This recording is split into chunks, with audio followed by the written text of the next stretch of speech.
अस्सलामुअलैकुम। अच्छा जी दोस्तों, आज इंशाल्लाह हम वीडियो बना रहे हैं जैकोबिन पिजन यानी कि नकाब पोश कबूतर के ऊपर वीडियो बना रहे हैं। इंशाल्लाह आज की वीडियो हमारी इसके ऊपर है। इसकी कंप्लीट हिस्ट्री, ये किस तरह से बना, किस इलाके की ये ब्रीड है, क्या इसकी फ़ीचर्स हैं, इंशाल्लाह डिटेल से इसके ऊपर बात करेंगे वन बाय वन। तो जिस तरह कि आप लोगों को पता ही है, इसको नकाब पोश कबूतर के नाम से जाना जाता है, जैकोबिन पिजन। तो जैकोबिन पिजन जो है, ये बेसिकली बहुत पुरानी ब्रीड है। जो सबसे पुरानी ब्रीड्स हैं पिजन की, उनमें से है। ये बनाया गया था तकरीबन सन 1500, 1500 सन 1500 के जो ईयर से आसपास, उनमें बनाया गया था।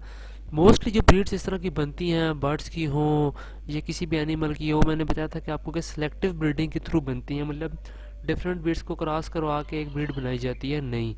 तो ये भी इसी तरह सेलेक्टिव ब्रीडिंग के थ्रू ही बनाई गई थी, सन 1500 के आसपास का है। लेकिन जो चीज़ें अक्सर की सिलेक्टिव ब्रीडिंग के थ्रू ब्रीड्स बनाई जाती हैं, मैक्सिमम का डाटा अवेलेबल होता है, पूरी हिस्ट्री मौजूद होती है कि किसको किसके साथ क्रॉस करवा के बनाई गई है, कब बनाई गई है। लेकिन कुछ ऐसे एनिमल्स हैं, कुछ ऐसे बर्ड्स होते हैं जिनकी वो इन्फॉर्मेशन कंप्लीट नहीं होती, तो उसमें कुछ डिसएग्रीमेंट्स होते हैं। तो इसी तरह इसके बारे में भी यही पाया जाता है। इसके बारे में भी यही है कि ये इसकी जो डाटा है वो कंप्लीट नहीं है। तो माना ये जाता है कि जो ज़्यादातर माना जाता है वो यही है कि ये इंडिया की ब्रीड है, ये इंडिया के इलाके में बनाई गई थी। लेकिन कुछ सोर्सेज सजेस्ट करते हैं कि ये सिप्रस का जो जजीरा है, सिप्रस मुल्क जो जजीरा एक मुल्क है, ये उसमें उसमें बनाई गई थी। लेकिन ज़्यादातर ये कि हैं जो सोर्सेज मिलते हैं वो ये कि ये इंडिया की ब्रीड है, सन 1500 के आसपास बनाई गई थी। और बाकी ब्रीड्स की तरह ये भी जो है रॉक पिजन, उसमें से ड्राइव हुई है। रॉक पिजन जो हमारे आम कबूतर की तरह होता है, बहुत पुराना कबूतर है, तो ये उसी में से ड्राइव की गई है, मतलब उसी में से क्रॉसिंग करवा कर ये निकलवाई गई है। तो ये जो, और इसकी ब्रीडिंग को बहुत साल लगे, जैकोबिन्स की ब्रीड बनाने में कहा जाता है कि तकरीबन 200 साल लगे। और ये जो आप जैकोबिन आज देख रहे हैं, ये ऐसे नहीं था कि शुरू से ऐसा था। पहले जब ये क्रॉस करवा के फर्स्ट स्टेज में था, 4 स्टेजेस से ये गुजरा है बेसिकली। पहले स्टेज में इसकी शेप थोड़ी सी डिफरेंट थी आम पिजन से, दूसरे स्टेज में थोड़ी और डिफरेंट हुई। इस तरह करते करते ये कंप्लीट है कि किस तरह सर पे ताज बन गया, बाल ज़्यादा सारे हो गए। मतलब ये जो शेप अभी बन रही है, ये तकरीबन 200 साल की एवोल्यूशन इसने गुजारी है, तो फिर ये जाके इस शेप में आया है। तो वैसे प्राइस की अगर बात करें तो ये वैसे तो सस्ता भी मिल जाता है पाकिस्तान मार्केट में, हमारे यहाँ मार्केट में 5,000 10,000 रुपये का, 8,000 रुपये का, 12-15,000 रुपये का पेयर भी मिल जाता है, सस्ते से सस्ता। लेकिन इसमें जो है लाइन जो होती है, क्वालिटी डिपेंड करती है। जिस तरह ये जो अभी आपको बर्ड शो हो रहे हैं, ये बहरीन का फेमस ब्रीडर है अकबर अल सैद, उसके घर की ब्रीड है। तो ये जो है पाकिस्तान में तकरीबन, क्योंकि इम्पोर्टेड क्वालिटी में आता है, तो ये तकरीबन 70-80 हज़ार रुपये का बड़ा इसका पेयर है। इससे महंगा भी हो सकता है। अगेन हर बर्ड की इंडिविजुअल प्राइस होती है, क्योंकि ये चैम्पियन लाइन समझ लें कि चैम्पियन लाइन में से ये चीज़ें हैं। और बच्चों के अगर इनकी बात करें तो जो बच्चे हैं तकरीबन 35 से 40 हज़ार रुपये के बच्चों का एक पेयर आपको मिलेगा इसका। क्योंकि मैंने बताया कि ये बहुत एक्सपेंसिव लाइन है।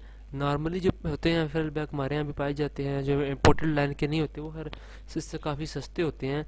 ये तो खैर शो क्वालिटी इस तरह के मैं बता रहा हूँ कि बर्ड है, फेमस ब्रीडर के घर के बर्ड है। तो अगर ब्रीडिंग की बात करें तो ब्रीड जैसा कि आप दोस्तों को जिन्होंने पिजन रखे हैं उनको पता ही होगा कि पिजन जो है सिर्फ 2 एग्स देते हैं, और उसी को फिर वो ब्रूड करके इसमें इसमें इंक्यूबेट करके इसमें से बच्चे निकालते हैं। तो ये भी इसी तरह ब्रीडिंग का वही सेम सीन है, 2 ही अंडे देते हैं। इसमें ब्रीड लेने का एक और बेहतरीन तरीका ये होता है कि लोग फास्टिंग के लिए दूसरे पिजन्स रख लेते हैं, दूसरी नस्ल के, आम नस्ल के जो सस्ते होते हैं वो रख लेते हैं। इनके जो अंडे होते हैं वो उठा के उनके नीचे रख देते हैं, इनको नहीं बैठने देते अंडों पे, ताकि दोबारा अंडे दें। जैसी बात है, जब ये अंडों पे बैठ जाएंगे तो इसमें से बच्चे निकालेंगे, फिर बच्चे निकलने के बाद फिर दोबारा अंडे देने पे, बच्चों को पहले पाल के बड़ा करेगी, फिर दोबारा अंडे देने पे आएगी मादी। काफ़ी लंबा साइकिल है। तो सिंपल ऐसे करते हैं कि फास्टिंग के लिए दूसरे पेयर रख लेते हैं लोग, इनके नीचे से अंडे उठा के उनके नीचे रख देते हैं ताकि ये दोबारा से लिंक कर दें। तो ये जो भी आपको शो हो रहा है वाइट कलर का पीस है, इसमें से मेरे पास 2 पीस हैं वाइट कलर के, यानी कि पेयर है। और उसके अलावा एक ब्लैक कलर का पीस है।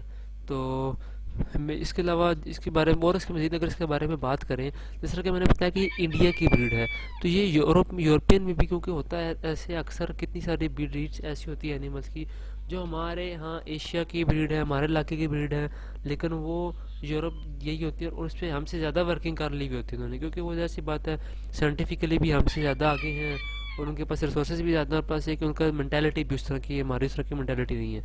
तो वो वर्किंग करते हैं। तो ये इसी तरह भी इसके यूरोपियन लाइन्स भी हैं, अरब के इलाकों में भी बहुत ज़्यादा इसका काम किया जाता है। तो बड़ी बड़ी वर्किंग की गई है। आपको हिसाब लगा लें, अगर ये ब्रीड इंडिया की है, यानी कि एशिया की है, तो हम इसको बहरीन से मंगवा रहे हैं इतना महंगा महंगा, 70-80 हज़ार रुपये का पेयर मंगवा रहे हैं। तो इसका मतलब ये है कि हमारी वर्किंग नहीं होती है, हमारे पास उस तरह से हम साइंटिफिकली उस तरह से काम नहीं करते चीज़ों के ऊपर, ना इतने रिसोर्सेज हैं वैसे हमारे पास, और ना इतना नॉलेज और ना वो मैंटेलिटी है।